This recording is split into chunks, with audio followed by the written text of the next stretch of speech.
In this video, I'm going to show you about patterns. There's a few different ways you can create patterns with features that you already have or bodies that you already have in your model. So it saves you having to remake the same thing multiple times, and it will also give you a really accurate and precise placement of various things. So the first one I'm going to show you, I've just got this unusual sort of revolve which I've created, is pattern, a rectangular pattern. So you can choose features or you can choose bodies, it's up to you. So you might only want to pattern some features down the bottom, it might not be the entire body you want to pattern, or you can select the whole thing. So in this case, I'm going to do this body. So I've chosen the objects I want to pattern, which is that one. And now I choose the axes that I want to pattern across. So in this example, I'm just going to have them patterned along this axis. And I can drag that out and it will create however many instances I want.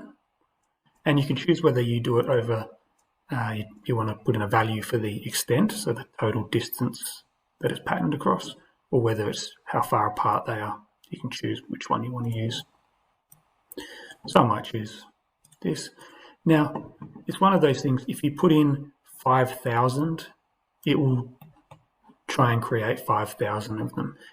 It might give the computer a bit of a hard time because you're asking it to do so much. But it'll try and do what you ask, even though it might crash your computer.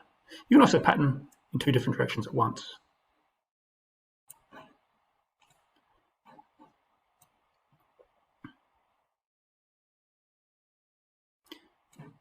Okay, so that's a rectangular pattern. I'll just undo on that. Double click on the scroll wheel to bring your model right in nice and close. I'm going to create a pattern, which is a circular pattern this time. So again, same deal, you choose bodies or components, choose the object I want to pattern, and I'll choose the axis that I want to pattern around. Now this is a circular pattern this time, so instead of being in a direct line, it's a bit like a revolve. It's going to pattern it around in a circle like this.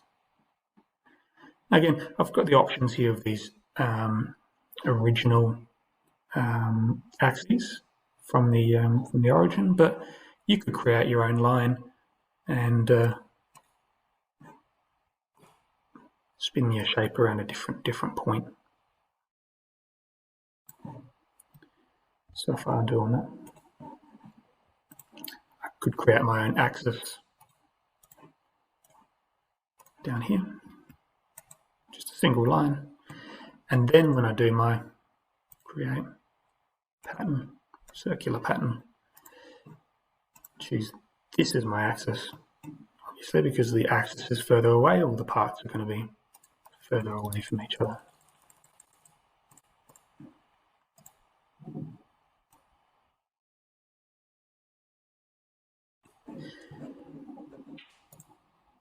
The last thing you can pattern is along a path. So I might create a sketch. I'll do something with a spline perhaps. I'm going to be careful not to make this too tight because I might not be able to achieve it.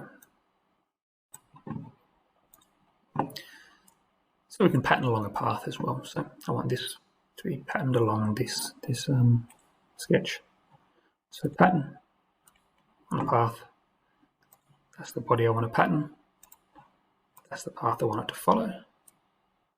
And I drag my arrow along. And